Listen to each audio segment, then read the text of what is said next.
Hello' friends, welcome back to my YouTube channel. মই অনুৰাগ শৰ্মা আপোনালোক সকলোকে পুনৰবাৰ স্বাগতম জনাইছোঁ মোৰ ইউটিউব চেনেলটোলৈ। আজি মই আপোনালোকৰ সন্মুখত এটা নতুন ভিডিঅ'লৈ উপস্থিত হৈছোঁ আৰু আজিৰ ভিডিঅ'টোত মই আপোনালোকৰ সৈতে শ্বেয়াৰ কৰিম, ডিছকাছ কৰিম, ক্লেৰিফিকেশ্যন দিম এটা ইম্পৰ্টেণ্ট গুৰুত্বপূৰ্ণ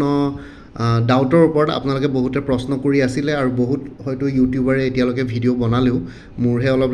দেৰি হৈছে, পলম হ'ল। চ' ইয়াতে মই আজি কেইদিনমান আগতে আপোনালোকৰ এটা শ্বৰ্টছ আপলোড কৰিছিলোঁ, য'ত আমাৰ অনাৰেবল চিফ মিনিষ্টাৰ অফ আছামে আমাৰ ডক্টৰ হিমন্ত বিশ্ব শৰ্মাদেৱে কৈছিলে যে এইবাৰৰ যোনখিনি পোষ্ট ওলাব 2 লাখ চাকৰি, তেওঁলোকে 2 লাখ চাকৰিৰ কথা কৈছে। যিহেতু স্পেচিয়েল টাস্ক ফ'ৰ্চো গঠন কৰা হৈছে, এইটো মাহৰ শেষৰ ফালে আপোনালোকে স্পেচিয়েল টাস্ক ফ'ৰ্চে ৰিপৰ্ট ছাবমিট কৰিব under the chairmanship of chief secretary of Assam. ঠিক আছে, চ' তাতে 2 লাখ চাকৰি তেওঁ কৈছিল যে এইবাৰ নন টেকনিকেলৰ পোষ্টৰ কথা তেওঁ নকৈ পেলাই টেকনিকেলৰ ওপৰত বেছি গুৰুত্ব দিয়াৰ কথা কৈছে আৰু লগতে কৈছে যে থিমেটিক নলেজৰ কথা কৈছে। ইয়াতে কথাটো হ'ল যে আপোনালোকে চবেই বহুতে অকণমান কি বুলি কয় অলপ ট্ৰাবল ফিল কৰিছে, ভয় কৰিছে এইটো বস্তু চাই পেলাই যে জেনেৰেল গ্ৰেজুৱেটছখিনিৰ চাকৰি একদমেই নোলাব নেকি। চ' সেইটো কাৰণে মই ক্লেৰিফিকেশ্যন দিবৰ কাৰণে ভিডিঅ'টো বনালোঁ। ইয়াতে আপোনালোকে শ্বৰ্টছটো দেখিলে 16K ভিউজ আহিছে এতিয়ালৈকে। চ' গোটেই শ্বৰ্টছটো আপোনালোকে চালে, তাতে তেওঁ কি কথা কৈছে, থিমেটিক নলেজৰ কথা কৈছে। কিন্তু কথাটো হ'ল যে অকল থিমেটিক নলেজেদি গোটেই ষ্টেটৰ ডিপাৰ্টমেণ্টছবিলাক ফিল কৰিব পৰা নাযায়। ঠিক আছে, চ' আজি কেইদিনমান আগতে যোনখিনি আপোনালোকৰ ভেকেঞ্চিৰ কথা কৈছিলে 2 লাখ, সেইখিনিৰ ওপৰত অকণমান চাই লওঁ, তাৰপিছত আপোনালোকৰ মই ডাউটটো ক্লিয়াৰ কৰি আছোঁ। আৰু তাৰ আগতে মই আপোনালোকৰ কথা কৈ দিছোঁ, আপোনালোকে যদি আপকামিং এক্সামছবিলাকৰ কাৰণে প্ৰিপেৰেশ্যন কৰি আছে, তেতিয়াহ'লে কিছুমান কোৰ্চ মেটেৰিয়েলছ এভেইলেবল আছে PDF ফৰ্মেটত, MCQs ফৰ্মেটত, আৰু যোনখিনি মেথছ এপ্টিটিউড ৰিজনিং লাগে সেইখিনিৰ কাৰণে step by step explanation formula গোটেইখিনি পাই যাব। So' Assam forest ranger, soil conservation ranger পৰীক্ষা আহি আছে, এইটো মাহৰ শেষৰ পৰা ছেপ্টেম্বৰলৈকে আছে। চ' ইয়াৰে কোৰ্চ মেটেৰিয়েলছ এভেইলেবল আছে ইংলিছ আৰু জেনেৰেল নলেজৰ ওপৰত 350। APSC JDO ৰিচাৰ্চ এছিষ্টেণ্টৰ পৰীক্ষা নেক্সট ছানডে আছে, তাৰ কাৰণে কোৰ্চ মেটেৰিয়েলছ এভেইলেবল আছে 300ত। আছাম হোমগাৰ্ড ছাৰ্ভিচৰ কোৰ্চ মেটেৰিয়েলছ এভেইলেবল আছে 275ত। DSS DME grade 3 non technical 3খন প্ৰেক্টিছ মক পেপাৰ্ছ আৰু DSS DME grade 3 non technical full course materials আৰু লগতে প্ৰেক্টিছ মক পেপাৰ্ছ আৰু কোৰ্চ মেটেৰিয়েলছ এভেইলেবল আছে 400ত। এইটো নম্বৰ হোৱাটছএপ কৰিব পাৰিব। ঠিক তেনেদৰে গুৱাহাটী হাইকোৰ্টৰ জুডিচিয়েল এছিষ্টেণ্ট কহিমা বেঞ্চৰ কাৰণে এভেইলেবল আছে, ADREৰ কাৰণে এভেইলেবল আছে, আছাম পুলিচৰ কাৰণে এভেইলেবল আছে। ইয়াতে দিয়া হোৱাটছএপ নম্বৰটোত মেছেজ কৰি জনাব পাৰে 9706557851। বাকী অন্য ষ্টাডি মেটেৰিয়েলছখিনিৰ বিষয়ে ভিডিঅ'টোৰ শেষৰ ফালে আমি আলোচনা কৰিম। চ' ইয়াতে যদি আপোনালোকে চাই, ইয়াতে কথাটো যে চবৰে এটা প্ৰশ্ন আহিছে যে এইবাৰ জেনেৰেল গ্ৰেজুৱেটৰ কাৰণে পোষ্ট নোলাব নেকি। জেনেৰেল গ্ৰেজুৱেট মানে আমাৰ BA BSc BCom যোনখিনি আৰ্টছ ছায়েন্স কমাৰ্চৰ আছে তেওঁলোকৰ কাৰণে পোষ্ট নোলাব নেকি। কাৰণ ডক্টৰ হিমন্ত বিশ্ব শৰ্মাইতো যোনটো ভিডিঅ' ৰিচেণ্টলি ছ'চিয়েল মিডিয়াত চাৰ্কুলেট হৈছে, তাতে তেওঁ কৈছিল যে থিমেটিক নলেজৰ কথা কৈছিলে। থিমেটিক নলেজ মানে টেকনিকেল বেকগ্ৰাউণ্ড থাকিব লাগিব, যেনেকৈ নাৰ্ছ হ'বৰ কাৰণে নাৰ্ছিং পঢ়িব লাগে। ঠিক আছে, লেবৰেটৰী টেকনিচিয়ানৰ কাৰণে টেকনিচিয়ানৰ কোৰ্চ কৰিবলগীয়া হয় বা ডিপ্ল'মা ল'বলগীয়া হয়। ঠিক আছে, আৰু লগতে ঠিক তেনেদৰে আপোনালোকৰ যোনখিনি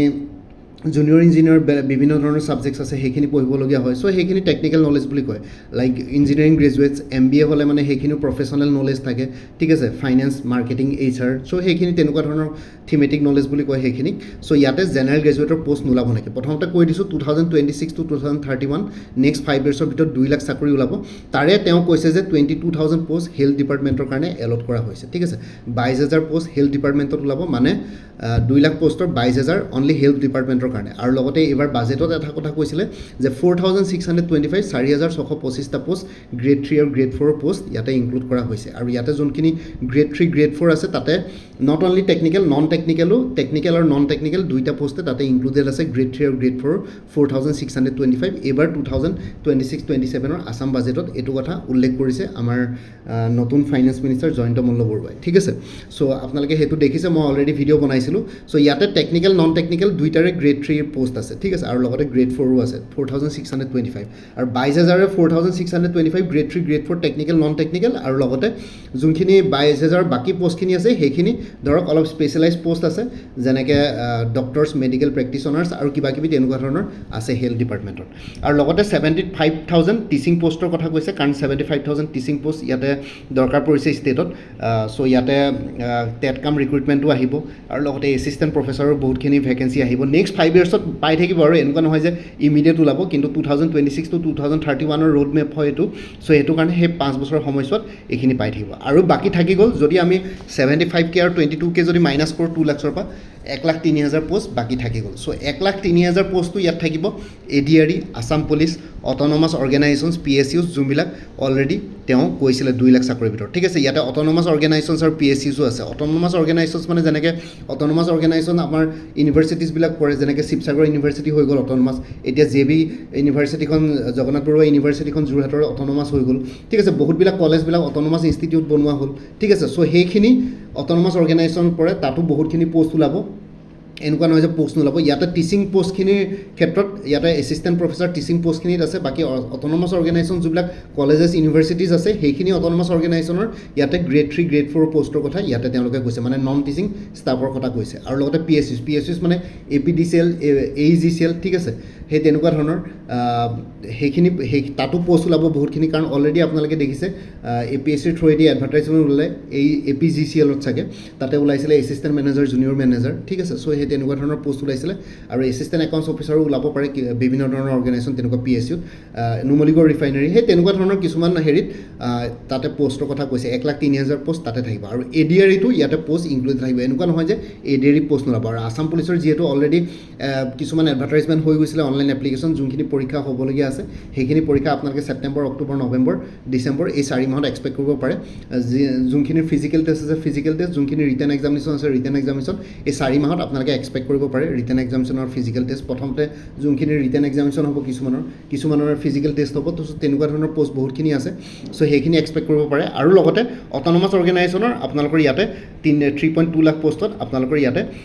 APSCৰ আণ্ডাৰতো কিছুমান চাকৰি থাকে class 1 class 2 gazetted officer post সেইখিনিও ইয়াতে ইনক্লুডেড থাকিব ঠিক আছে আৰু লগতে টিচিং পোষ্টত এছিষ্টেণ্ট প্ৰফেচাৰবিলাকতো চাগে APSCৰ থ্ৰুৱেদি হ'ব আৰু লগতে যোনখিনি হেল্থ ডিপাৰ্টমেণ্টৰ যোনখিনি ডক্টৰ পোষ্ট থাকে কাৰণ ডক্টৰ্ছবিলাক গেজেটেড অফিচাৰ থাকে সেইখিনিও চাগে APSCৰ থ্ৰুৱেদি ৰিক্ৰুইটমেণ্ট হ'ব চ' সেইখিনিতো থাকিবই আৰু বাকী আপোনালোকে ADRE নাহিব বুলি নাহিব ADRE আহিব আৰু ইয়াতে নহয় যে চিফ মিনিষ্টাৰে কৈ দিলে বুলিয়ে যে আপোনালোকৰ অকল থিমেটিক নলেজৰ পোষ্টে আহিব বা টেকনিকেল নলেজৰ পোষ্টে আহিব নন টেকনিকেল পোষ্টটো আপোনালোকে বহুতখিনি এক্সপেক্ট কৰিব পাৰে এইটো নহয় এইবাৰ অকণমান ফ'কাছটো এইটো কৰিছে যে ইমান বছৰে যিহেতু নন টেকনিকেলৰ পোষ্ট বেছিভাগ ওলাইছিলে চ' সেইটো কাৰণে এইবাৰ হয়তো তেওঁলোকে অকণমান টেকনিকেলৰ পোষ্ট অকণমান বেছি উলিয়াবলৈ চেষ্টা কৰিব পাৰে কিন্তু এনেকুৱা নহয় কাৰণ আজি কেইদিনমান আগতে APSCৰ প্ৰিলিমছৰ আগতেও চিফ মিনিষ্টাৰে কৈছিল যে কোচিং ইনষ্টিটিউটত যি পঢ়ুৱাই সেইখিনি APSCক তেনেকুৱা ধৰণৰ কুৱেশ্যনছ কাটিবলৈ মানা কৰিছিল কিন্তু এনেকুৱা হ'ল জানো নহ'ল নহয় কথাটো তেনেকুৱাই আমাৰ চিফ মিনিষ্টাৰে বহুতখিনি কথা কয় কিন্তু এইটো নহয় যে আপোনালোকে গোটেইবিলাক কথা বেছি চিৰিয়াছলি লৈ ল'ব ঠিক আছে তেওঁ কিছুমান কথা কয় বাৰু তেওঁ কিছুমান কথা ভাবি চিন্তিয়ে কয় যে থিমেটিক নলেজ দৰকাৰ পৰে টেকনিকেল নলেজ দৰকাৰ পৰে যিকোনো এটা পাৰ্টিকুলাৰ ফিল্ডত কাম কৰিবৰ কাৰণে চ' সেইখিনি ঠিকে আছে কিন্তু তথাপিতো ইয়াতে জেনেৰেল গ্ৰেজুৱেটছৰ পোষ্ট ওলাবই নিশ্চয় ওলাব ADREও আহিব আছাম পুলিচো আহিব অট'নমাছ অৰ্গেনাইজেশ্যনছবিলাকৰো আহিব কাৰণ অলৰেডি IIT গুৱাহাটীৰ কাৰণে ৰিক্ৰুইটমেণ্ট কৰিলে সেইটো বাৰু চেণ্ট্ৰেল গভৰ্ণমেণ্টৰ এতিয়া কটন ইউনিভাৰ্চিটিৰ কাৰণে যোনখিনি জুনিয়ৰ এছিষ্টেণ্টৰ পোষ্ট ওলাইছিলে নন টিচিং ষ্টাফৰ সেইখিনি পৰীক্ষা অক্টোবৰ মানত হ'ব যিমানখিনি মই গম পাইছোঁ ঠিক আছে আৰু তেনেকুৱা ধৰণৰ APDCL AEGCL সেইখিনিৰ পোষ্টটো ওলাব PSU পাব্লিক ছেক্টৰ আণ্ডাৰটেকিঙৰ নিচিনা সেইখিনি ঠিক আছে গভৰ্ণমেণ্টৰ শ্বেয়াৰ আছে চ' সেই তেনেকুৱা ধৰণৰ পোষ্টবিলাক আপোনালোকে এক্সপেক্ট কৰিব পাৰে আৰু আছাম পুলিচৰ নতুন ভেকেঞ্চি ওলাই থাকিব নেক্সট 5 ইয়াৰ্ছত চ' সেইটো কাৰণে আপোনালোকে প্ৰিপেৰেশ্যন কৰি থাকক এনেকুৱা নহয় যে জেনেৰেল গ্ৰেজুৱেটছখিনি প্ৰিপেৰেশ্যন বাদ দি দিব তেনেকুৱা নহয় ডিম'টিভেট নহ'ব আৰু আপোনালোকে ইমান বেছি অভাৰ থিংকিং নকৰিব প্ৰিপেৰেশ্যন কৰি থাকক নিশ্চয় পোষ্ট ওলাব আৰু পোষ্ট নোলোৱাৰ কোনো কথাই নাই মই ইমানখিনি আপোনালোকক গেৰেণ্টি দিব পাৰোঁ যে জেনেৰেল গ্ৰেজুৱেটৰ পোষ্ট ওলাব যিসকল অনলি BA BSc বা BCom কৰি থৈছে তেওঁলোকে নিৰাশা হোৱাৰ ইয়াতে কোনো প্ৰয়োজন নাই ঠিক আছে চ' জেনেৰেল গ্ৰেজুৱেটছৰ পোষ্ট আহিব আৰু লগতে আপোনালোকে জানে যে যোনটো স্পেচিয়েল টাস্ক ফ'ৰ্চ আছিলে সেইটোৰ ৰিপৰ্টটো আগষ্টৰ শেষৰ ফালে ছাবমিট কৰিব চাগে চ' তাৰপিছতে আমি গম পাম কোনটো ছেক্টৰত কিমান ভেকেঞ্চি আছে ক'ত কিমান পোষ্ট ওলাব তেতিয়াহে আমি ভালকৈ সঠিক গম পাম এতিয়াতো ওপৰাপৰিকৈ ইনফৰ্মেশ্যনবিলাক পাই আছোঁ ইমান সঠিককৈ একজেক্ট ইনফৰ্মেশ্যন শ্বেয়াৰ কৰিব পৰা হোৱা নাই কিন্তু আগষ্টৰ শেষৰ ফালে আমি গম পাম ক'ত কিমান ভেকেঞ্চি ওলাইছে কি কথা সেইখিনি হয়তো পাব্লিছ কৰিব অফিচিয়েলি গম পাম নিউজতো ক'ব বা চিফ মিনিষ্টাৰে নিজে প্ৰেছ কনফাৰেঞ্চ দি পেলাই গোটেইখিনি বস্তু ডিটেইলছত ক'ব ক'ত কি ভেকেঞ্চি তেওঁলোকে ক্ৰিয়েট কৰিব পাৰিলে special task force under the chairmanship of chief secretary of Assam ঠিক আছে চ' সেইখিনি আমি গম পাম আগষ্টৰ শেষৰ ফালে আৰু এতিয়া বৰ্তমান আপোনালোকে তাৰপিছতে আৰু ভেকেঞ্চিবিলাক ওলাব আৰু ছেপ্টেম্বৰৰ পৰা আপোনালোকৰ ওলাই থাকিব বেক টু বেক ভেকেঞ্চি ওলাব কাৰণ 5 বছৰত 2 লাখ চাকৰিৰ কথা কৈছে চ' 5 বছৰৰ সময়ছোৱাত বেক টু বেক ভেকেঞ্চি ওলাব কাৰণ ধৰক ছাপ'জ মই এনেই কথাটো কৈছোঁ ছেপ্টেম্বৰত যদি ADRE ভেকেঞ্চি ওলায় ছেপ্টেম্বৰত ADRE ভেকেঞ্চি ওলালে মানে পৰীক্ষা গৈ পেলাই নেক্সট ইয়েৰ ছেপ্টেম্বৰত হ'বগৈ এবছৰটো পঢ়িবলৈ টাইম দিয়ে ADR ভেকেঞ্চি ওলোৱাৰ পিছত চ' সেইটো কাৰণে ADR কাৰণে আপোনালোকে এবছৰ টাইম পাব DSS DMEৰ চাকৰিও আপোনালোকে দেখিছে 191 পোষ্ট নন টেকনিকেলৰ ওলাইছিলে সেইটোতো এতিয়ালৈকে পৰীক্ষা হোৱাই নাই এবছৰ হ'ব হ'ল ঠিক আছে চ' তেনেকুৱা ধৰণৰ কথা এবছৰমান সময় লাগি যায় চ' সেইটো কাৰণে অকণমান টাইম লাগিব কিন্তু পঢ়িবৰ কাৰণেও টাইম পায় এতিয়া ছাপ'জ ADR কাৰণে কোনোবাই প্ৰিপেৰেশ্যন কৰা নাই ADR নটিফিকেশ্যন আহিলে অনলাইন এপ্লিকেশ্যন কৰিলে অনলাইন এপ্লিকেশ্যন কৰা 5 দিনাখনৰ পৰা আপোনালোকে এটা ৰুটিন বনাই পেলাই নেক্সট ধৰক এবছৰ নহ'লেও 8 months to 10 months আপোনালোকৰ পৰীক্ষা হ'ব চ' 6 মাহ পালেও যথেষ্ট 6 month আপোনালোকে ধুনীয়াকৈ কোৱালিটি ষ্টাডি কৰিব পাৰিব তেনেকুৱা ধৰণৰকৈ আপোনালোকে ৰুটিন এখন মেইনটেইন কৰিব পাৰিব যিসকলে ৱৰ্কিং প্ৰফেশ্যনেল তেওঁলোকেও এখন ৰুটিন মেইনটেইন কৰিব পাৰিব যিসকলে চাকৰি কৰি থকা নাই পঢ়ি আছে তেওঁলোকে অলপ ভালকৈ এখন ৰুটিন মেইনটেইন কৰিব পাৰিব চ' সেইটো কাৰণে নিৰাশা হ'ব নালাগে প্ৰিপেৰেশ্যন কৰি থাকোঁ চ' বহুতে মোক হোৱাটছএপতো মেছেজ কৰি সুধিছিলে কমেণ্ট ছেকশ্যনটো সুধি আছিলে চ' সেইটো কাৰণে মই মোৰ ফালৰ পৰা ভিডিঅ' বনাই দিলোঁ বহুত ইউটিউবাৰে হয়তো অলৰেডি ভিডিঅ' বনাইছে চ' সেইটো কাৰণে আপোনালোকে অলৰেডি গম পাইছে তথাপিতো মই মোৰ ফালৰ পৰা মোৰ চেনেলৰ ছাবস্ক্ৰাইবাৰ্ছখিনি ভিউৱাৰ্ছখিনিক এইখিনি বস্তু জনালোঁ বাকী আপোনালোকৰ কাৰোবাৰ যদি কিবা কুৱেশ্যন থাকে ডাউট থাকে কুৱেৰিজ থাকে কমেণ্ট ছেকশ্যনত মোক সুধিব পাৰে ঠিক আছে আৰু লগতে আপোনালোকক ক'লোৱে আপকামিং এক্সামছবিলাকৰ কাৰণে যদি প্ৰিপেৰেশ্যন কৰি আছে তেতিয়াহ'লে ইয়াতে কোৰ্চ মেটেৰিয়েলছ এভেইলেবল আছে APSC forest ranger soil conservation ranger course materials available আছে ইংলিছ আৰু জেনেৰেল নলেজৰ ওপৰত 350 APSC JDO ৰিচাৰ্চ এছিষ্টেণ্টৰ কোৰ্চ মেটেৰিয়েলছ এভেইলেবল আছে 300 আছাম APSC হোমগাৰ্ড ছাৰ্ভিচৰ কোৰ্চ মেটেৰিয়েলছ এভেইলেবল আছে আপোনালোকৰ পেপাৰ 1 পেপাৰ 2 275 পিছত এইটো নম্বৰ হোৱাটছএপ কৰিব পাৰিব 9706557851 DSS DME গ্ৰেড 3 নন টেকনিকেলৰ 3খন প্ৰেক্টিছ মক পেপাৰ্ছ এভেইলেবল আছে উইথ এনচাৰ 75 পিছত DSS DME গ্ৰেড 3 নন টেকনিকেলৰ কোৰ্চ মেটেৰিয়েলছ এভেইলেবল আছে 350 DSS DME গ্ৰেড 3 নন টেকনিকেলৰ full course plus practice mock papers available আছে 400 এইটো নম্বৰ হোৱাটছএপ কৰিব পাৰিব 9706557851 গুৱাহাটী হাইকোৰ্টৰ মাল্টিটাস্কিং ষ্টাফৰ কাৰণে কোৰ্চ মেটেৰিয়েলছ এভেইলেবল আছে 325 গুৱাহাটী হাইকোৰ্ট ছফিয়াৰ মানে ড্ৰাইভাৰৰ কাৰণে কোৰ্চ মেটেৰিয়েলছ এভেইলেবল আছে 250 গুৱাহাটী হাইকোৰ্ট জুডিচিয়েল এছিষ্টেণ্টৰ কোৰ্চ মেটেৰিয়েলছ এভেইলেবল আছে কহিমা বেঞ্চৰ কাৰণে 250 এইটো নম্বৰ হোৱাটছএপ কৰিব পাৰিব 9706557851 ADR 3.0 কোৰ্চ মেটেৰিয়েলছ এভেইলেবল আছে 300 Assam police sub inspector assistant jailer forester constable grade 4 অন্যান্য পোষ্টসমূহৰ কাৰণে কোৰ্চ মেটেৰিয়েলছ এভেইলেবল আছে 300 BTC ফৰেষ্টাৰ আৰু ফৰেষ্ট গাৰ্ডৰ কোৰ্চ মেটেৰিয়েলছ এভেইলেবল আছে 275 আছাম কম্পিটিটিভ এক্সাম বুলি এটা কোৰ্চ মেটেৰিয়েলছ এভেইলেবল আছে 400 ইয়াতে অসমৰ যিকোনো কম্পিটিটিভ এক্সামছৰ কাৰণে ষ্টাডি মেটেৰিয়েলছ পাই যাব লগতে বহুতখিনি প্ৰিভিয়াছ ইয়াৰ কুৱেশ্যন পেপাৰ্ছো এভেইলেবল আছে 35খন মান বিভিন্ন ধৰণৰ কম্পিটিটিভ এক্সামছৰ ADR Assam police DSS DME Guwahati high court APSC departmental exams গোটেইখিনি ষ্টাডি মেটেৰিয়েলছ ইয়াতে পাই যাব এইটো নম্বৰ হোৱাটছএপ কৰিব পাৰিব 9706557851 কাৰেণ্ট এফেয়াৰ্ছ 2025-26 আৰু exam oriented maths aptitude reasoning with step by step explanation formula এনে কোৰ্চবিলাকত ইনক্লুডেড আছে কোনোবাই যদি বেলেগকৈ ল'ব বিচাৰে 100 ৰুপিছত এভেইলেবল আছে এইটো নম্বৰত হোৱাটছএপ কৰি জনাব পাৰে